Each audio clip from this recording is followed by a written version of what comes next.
This is Nick, and this is my EDS 8822 conference paper presentation. The subject is something that I hold near and dear to my heart and has also been a part of my teaching philosophy for a long time now. It has really evolved over the past 15 plus years, and I'm sure the longer I teach, the more it will evolve. The formal name of this paper is Motivation in the Bandroom and How It Correlates to the Hidden Curriculum of Building Successful Citizens.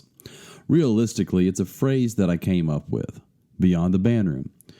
The idea of this phrase is, what am I doing to prepare the students for life beyond the bandroom? Since then, it's evolved tremendously, and whereas it kind of started out with focusing on music and band, it evolved to focusing on the students. And one of the items I focus on is creating lifelong learners through music.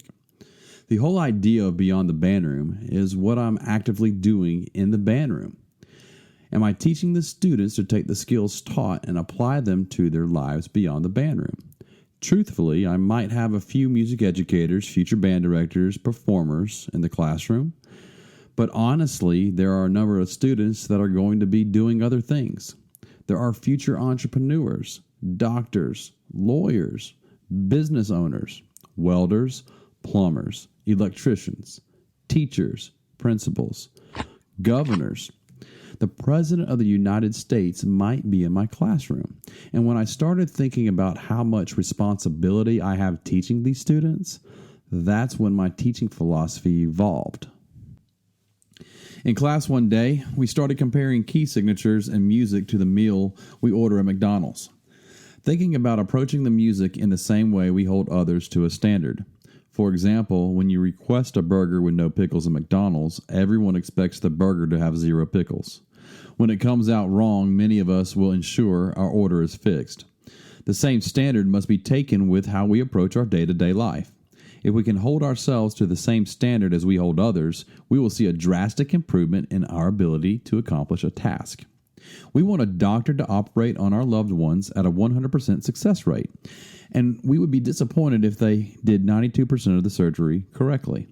However, in the English classroom, a 92 is an A and a good grade. In music, if we play 92% of the music correctly, the performance would be more than lackluster. It was about 2009, and I stumbled upon a recording on YouTube. It was of Jack Stamp. He was teaching or conducting an honor band, and this was at the performance, and he was speaking about how people think band is easy. He started talking about baseball and giving what a successful batting average was. And if you're not familiar with baseball, a successful batting average would be that of 300. It's considered very good.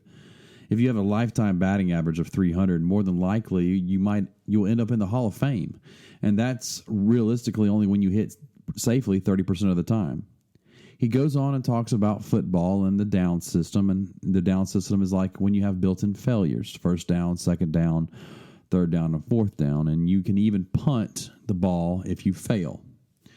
Now, he also mentions that we don't have 300-pound men chasing us down on stage trying to stop us from playing correctly, too. So there is that. After he talks about the analogies with sports, he then goes on to speak about how music uses both sides of the brain and how much it takes the students to have to critically think just to be able to perform. He takes one of the fundamental elements, right and wrong notes. He plays a portion of the song, about 8 measures, correctly, and then he plays the portion a second time with each student in the band only playing one wrong note one time. Now, he says this is between a 94 and 95% accuracy rate. And right now, I want to play that example, that short example for you. Okay, so here's Shenandoah correctly.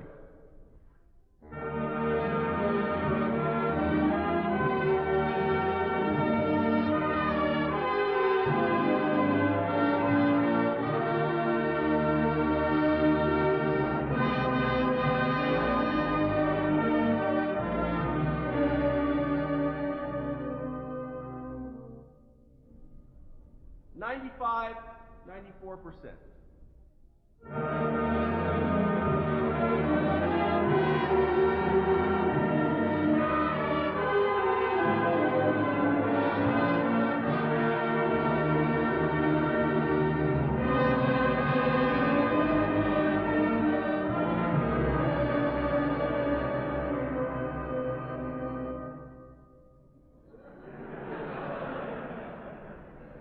And that would get you an A.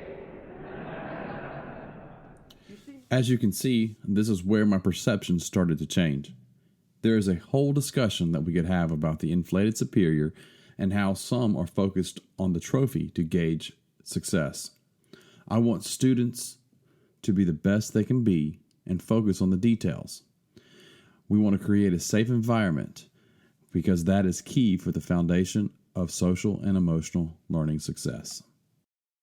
Joseph Carver has a dissertation entitled An Investigation into the Musical and Social Benefits of High School Marching Band Participation.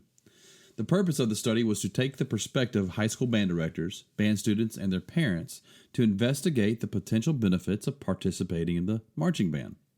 It examined the potential social benefits as it relates to social and emotional learning outcomes. The survey was given to 14 directors, 431 students, and 331 parents.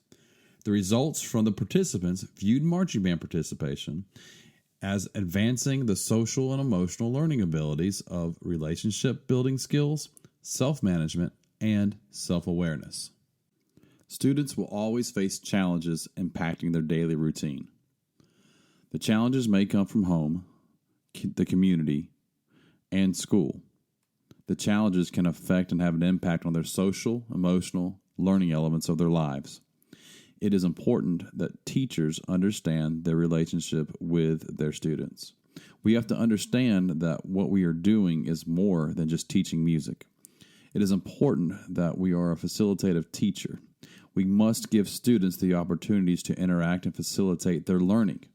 We do this through student differentiation, with instruction, and our assessments. We must be available to the students, be aware of what's happening with our students, model our expectations, and also show the students how to interact with one another. It is important, as band directors, we don't become directional from the podium. We must facilitate a model of caring, compassion, and respect. We want students that will continue to grow and trust us. With the proper relationships, you'll see the classroom management issues decrease. You'll see students interacting better socially with each other, and an increased academic performance. Focusing on becoming a facilitative teacher and building those relationships will improve the band and those good habits that you want to create with the students. These good habits you create will allow the students to take the hidden curriculum and catapult them into improving their self-esteem. This will also transcend them into pillars in the school community, successful citizens, and improve the quality of life beyond the band room.